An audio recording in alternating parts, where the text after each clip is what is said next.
നമ്മുടെ ഇന്നത്തെ റെസിപ്പി ഭയങ്കര സിമ്പിളാണ്, അതുപോലെ തന്നെ നല്ല ടേസ്റ്റുമാണ്. ഞാൻ സെയിൽ ചെയ്യുന്ന സെയിം ചോക്ലേറ്റ് പുഡിംഗ് റെസിപ്പിയാണ്. അപ്പോൾ ഇതിലേക്ക് നമ്മൾ ആദ്യം ഒരു പാക്കറ്റ് പാലിൻ്റെ അളവാണ് കേട്ടോ കാണിക്കുന്നത്. അതുപോലെ തന്നെ നമ്മളിത് കട്ട് ചെയ്തെടുക്കുന്ന ആ ഒരു ടെക്സ്ചറിലേക്കാണ് ചെയ്തെടുക്കുന്നത്. അപ്പോൾ ഒരു പാക്കറ്റ് പാലിലേക്ക് 10 ഗ്രാം അളവിലാണ് ചൈന ഗ്രാസ് എടുക്കുന്നത്. അപ്പോൾ നമുക്ക് കൂടുതൽ വേണ്ട കേട്ടോ. നമ്മളിതിലേക്ക് വേറെ നമ്മൾ ഫ്രൂട്ട് പൾപ്പോ കാര്യങ്ങളോ ഒന്നും മിക്സ് ചെയ്യാത്തതുകൊണ്ട് ഇത്ര തന്നെ മതിയാകും. ചെറിയ പീസായിട്ട് കട്ട് ചെയ്തിട്ട് നമ്മളിതിലേക്ക് 1 കപ്പ് അളവിൽ 250 ml കപ്പിൽ 1 കപ്പ് വെള്ളവും കൂടെ ഒഴിച്ചിട്ട് ഒരു 15 മിനിറ്റ് ടൈം നമുക്ക് മാറ്റി വയ്ക്കാം കേട്ടോ. നല്ലപോലെ സോക്കായി കിട്ടും.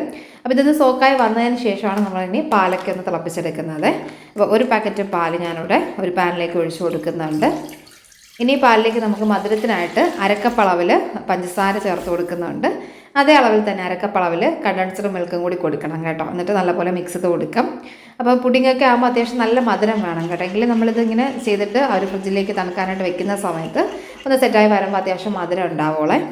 അപ്പോൾ ഒന്ന് മിക്സ് ആക്കിയിട്ട് നമ്മൾ തിളപ്പിച്ചെടുക്കുകയാണ്. അപ്പോൾ ഇതൊന്ന് നല്ലപോലെ തിളച്ചങ്ങ് പതഞ്ഞൊന്നും വരണ്ട കേട്ടോ. ഒന്ന് ചൂടായ ഒരു പഞ്ചസാരയൊക്കെ മെൽറ്റായി വരുന്ന സമയത്ത് ഇതിലേക്ക് 1/4 കപ്പ് അളവിൽ കൊക്കോ പൗഡറും പിന്നെ 1 ടീസ്പൂൺ ഇൻസ്റ്റൻറ്റ് കോഫി പൗഡറും 1 ടീസ്പൂൺ അളവിൽ വാനില എസൻസും കൂടി കൊടുക്കാം. എന്നിട്ട് വീണ്ടും നല്ലപോലെ ഒന്ന് മിക്സ് ചെയ്ത് കൊടുക്കാം. അപ്പോൾ ഇതിലേക്ക് ആ ഒരു കൊക്കോ പൗഡറൊക്കെ ഉള്ളതുകൊണ്ട് തന്നെ കട്ട കെട്ടാത്ത രീതിയിൽ ഒരു വിസ്ക് വെച്ചിട്ട് ചെയ്യുകയാണെങ്കിൽ കുറച്ചുകൂടി ഈസി ആയിട്ട് ചെയ്യാൻ പറ്റും. അല്ലെങ്കിൽ കുറച്ച് ടൈം എടുത്ത് സ്പൂൺ വെച്ചിട്ട് മിക്സ് ചെയ്തെടുത്താലും മതി കേട്ടോ. അപ്പോൾ ഇനി നമ്മളിതിലേക്ക് കുറച്ച് ചോക്ലേറ്റിൻ്റെ മിക്സും കൂടി ഒഴിച്ച് കൊടുക്കുന്നുണ്ട്. കയ്യിലുണ്ടെങ്കിൽ എടുത്താൽ മതി. കൊടുക്കുകയാണെങ്കിൽ പ്രത്യേക ഫ്ലേവർ കിട്ടും കേട്ടോ. അപ്പോൾ നമ്മൾ ഒരു സെയിലിയൊക്കെ ചെയ്യുകയാണെങ്കിൽ ചെയ്യുന്നതായിരിക്കും കേട്ടോ നല്ലത്. കുറച്ച് മാത്രം ഒന്ന് ഒഴിച്ച് കൊടുത്തിട്ടുണ്ട്. എന്നിട്ട് നല്ലപോലെ മിക്സ് ചെയ്തെടുക്കാം. അപ്പോൾ നമ്മൾ ഈ ഒരു പാലൊന്ന് തിളപ്പിച്ചെടുക്കുന്ന സമയത്ത് തന്നെ നമ്മൾ ചൈന ഗ്രാസും കൂടെ ഒന്ന് തിളപ്പിക്കാനായിട്ട് വെക്കണം കേട്ടോ. അപ്പോൾ രണ്ടും ഒരേ ടൈമിൽ വേണം ചെയ്തെടുക്കാനായിട്ട്. അപ്പോൾ ആ ഒരു ചൈന ഗ്രാസ് നല്ലപോലെ സോക്കായി വന്നതിന് ശേഷം നമ്മളൊരു പാനിലേക്ക് മാറ്റി കൊടുക്കുന്നുണ്ട്. എന്നിട്ട് നമുക്ക് ഹൈ ഫ്ലെയിമിൽ കൊടുത്ത് തന്നെ നല്ലപോലെ ഒന്ന് ഇളക്കി ഒന്ന് മിക്സ് ചെയ്തിട്ട് വേണം കേട്ടോ ഒന്ന് മെൽറ്റ് ചെയ്തെടുക്കാനായിട്ട്. അപ്പോൾ സ്പാച്ചിലൊക്കെ കയ്യിലുണ്ടെങ്കിൽ അത് വെച്ച് ഒന്ന് ഇളക്കി മിക്സ് ചെയ്തിട്ട് ഒന്ന് പ്രസ് ചെയ്തെടുക്കുകയാണെങ്കിൽ നമുക്ക് നല്ലപോലെ ആ ഒരു കട്ടയൊന്നും ഇല്ലാതെ തന്നെ ആ ഒരു മൊത്തത്തിൽ നമ്മുടെ ചൈന ഗ്രാസ് ഒന്ന് മെൽറ്റായി കിട്ടും കേട്ടോ. പെട്ടെന്ന് മെൽറ്റായി കിട്ടും. അപ്പോൾ ഇതുപോലെ ഒന്ന് നല്ലതായിട്ട് മെൽറ്റായി ഈ ഒരു രീതിയിലേക്ക് വരുന്ന സമയത്ത് നമ്മുടെ ആ ഒരു പാലും ഒന്ന് തിളച്ച് കിട്ടണ്ട കേട്ടോ. തിളച്ച് പതഞ്ഞൊന്നും വരണ്ട. നമുക്ക് ആ ഒരു തിളയ്ക്കുന്നതിന് മുമ്പുള്ള ആ ഒരു ടൈം ഉണ്ടല്ലോ, നല്ലപോലെ ഒന്ന് ചൂടായി വരുന്ന സമയത്താണ് നമ്മൾ ഈ ഒരു മിക്സ് ഇതിലേക്ക് ഒഴിച്ചു കൊടുക്കുന്നത്. ലോ ഫ്ലെയിമിലേക്ക് മാറ്റിയിട്ട് നമുക്ക് അരിച്ച് ഒന്ന് ഒഴിച്ചു കൊടുക്കാം. ഒഴിച്ച ഉടനെ തന്നെ നമ്മൾ നല്ലപോലെ മിക്സ് ചെയ്ത് കൊടുക്കണം കേട്ടോ. അപ്പോൾ ഇത് മിക്സ് ചെയ്തിട്ട് പിന്നെ നമ്മൾ അധിക ടൈം പിന്നെ നമ്മൾ ആ ഒരു തീയിൽ കൊടുക്കണ്ട കേട്ടോ. കുറച്ച് ടൈമും കൂടി ഒരു 10-15 സെക്കൻഡ് ടൈം നന്നായിട്ടൊന്ന് മിക്സാക്കി എടുക്കുന്ന ആ ഒരു ടൈം മാത്രം ഒന്ന് ഇളക്കി മിക്സ് ചെയ്തിട്ട് നമ്മൾ ചൂടിൽ തന്നെ പെട്ടെന്ന് നമ്മൾ ഏത് ട്രേയിലാണോ ഇതൊന്ന് സെറ്റ് ചെയ്തെടുക്കുന്നത് ആ ഒരു ട്രേയിലേക്ക് അരിച്ച് നമുക്ക് ഒഴിച്ചു കൊടുക്കാവേ.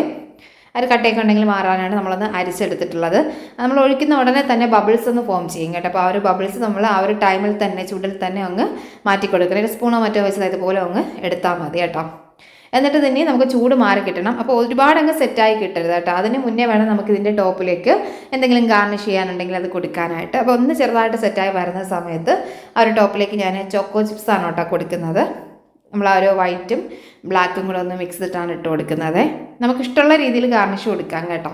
അപ്പോൾ നമ്മൾ ഈ ഒരു ചോക്കോ ചിപ്സ് ഇട്ട് കൊടുക്കുന്ന ടൈമിലുണ്ടല്ലോ, ഒത്തിരി ചൂടാണെങ്കിൽ നിങ്ങൾ ആ ഒരു ടൈമിൽ ചെയ്യരുത് കേട്ടോ. അങ്ങനെയാണെങ്കിൽ ഇതിങ്ങനെ ടോപ്പിൽ നിൽക്കുകയില്ല. അതുപോലെ തന്നെ അതിങ്ങനെ മെൽറ്റ് ആയി പോകും കേട്ടോ, പെട്ടെന്ന് ചൂട് കട്ടിയിട്ട് ചോക്ലേറ്റ് ആയതുകൊണ്ട് തന്നെ. അപ്പോൾ ഇതുപോലെ ടോപ്പ് ഒന്ന് ചെറുതായിട്ട് സെറ്റായി വരണം കേട്ടോ ആ ഒരു ടൈമിൽ. എന്ന് വെച്ചിട്ട് ഒരുപാടങ്ങ് സെറ്റായിട്ട് ഇട്ട് കൊടുക്കരുത് കേട്ടോ. അങ്ങനെയാണെങ്കിലും അതിലേക്ക് സ്റ്റിക്കി ആയിട്ടിരിക്കില്ല കേട്ടോ. അതായത് ഇതുപോലെ ഞാൻ ആ ചോക്കോ ചിപ്സൊക്കെ കൊടുത്തിട്ടുണ്ട്. ഇനി പുറത്ത് വെച്ച് തന്നെ നല്ലപോലെ ചൂട് മാറി കിട്ടണം കേട്ടോ.